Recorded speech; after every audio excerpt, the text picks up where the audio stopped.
اللہ تعالیٰ نے ارشاد فرمایا وَرَفَعْنَا لَكَ ذِكْرَكَ،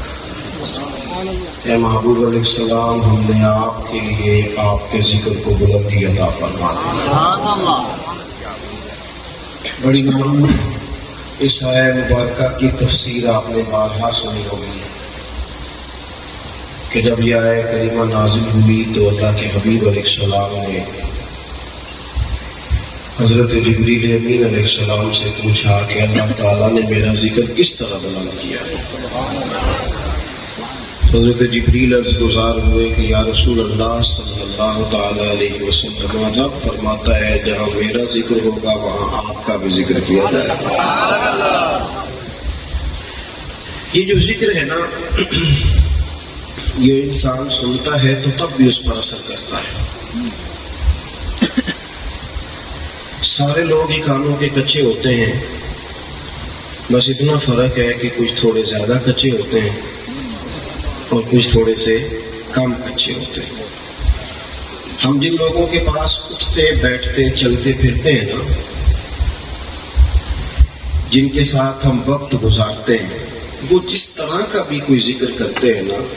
وہ ذکر ہمارے کانوں کے رستے ہمارے دل میں جاتا ہے اور ہماری زبانوں پہ جاری ہو جاتا ہے۔ آپ نہ سیکھیں کسی عالم سے کوئی بات، کسی شیخ کے پاس باقاعدہ کسی کتاب کا درس نہ بھی لیں، ویسے آپ کچھ دن ان کے پاس اٹھیں بیٹھے رہیں، رٹا لگا کے کچھ نہیں یاد کیا، لیکن جن بزرگوں کے پاس، جن علماء کے پاس آپ بیٹھتے ہوں گے نا، جو لفظ وہ بولتے ہیں وہ خود بخود آپ کی زبانوں پہ جاری ہو جائیں گے، جاری ہو جائیں گے۔ اس دنیا میں ایسے بھی لوگ گزرے جن سے کسی محفل میں جب کہا گیا، حالانکہ ان کا دعویٰ علم کا تھا، ان سے جب کہا گیا کہ حضور علیہ السلام کی فضیلت پر کچھ بیان کرے تو انہوں نے کہا وہ حدیثیں مجھے ابھی اصغر نہیں ہے،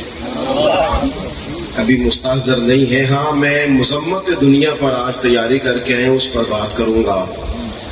لیکن یہ میرے بزرگوں کی محنت ہے نا میری جماعت پر، کہ جس بندے کو ترجمہ نہیں بھی آتا اس کے سامنے بھی آپ کہیں مولا یا صلی، نہیں بھی نہ آتا ترجمہ تو یہ انہوں نے زبانوں پر جاری کرا دیا۔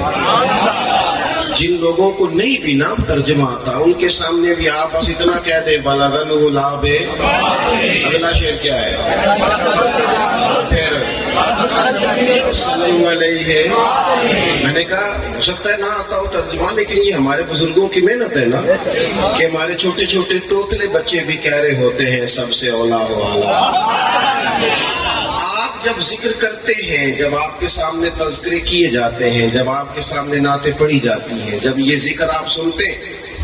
یہ مت سمجھا کریں کہ ہر سال میلاد ہوتا ہے اور ہر سال بعض اوقات چیزوں کو دہرایا جاتا ہے اور بعض اوقات وہی فضائل خصائل شمائل بیان کیے جاتے ہیں، کہ مت سمجھنا کہ مولانا وہی تقریر کر رہے ہیں جو پچھلے سال کی تھی، یہ مولانا پچھلے سال کی تقریر نہیں کر رہے ہیں،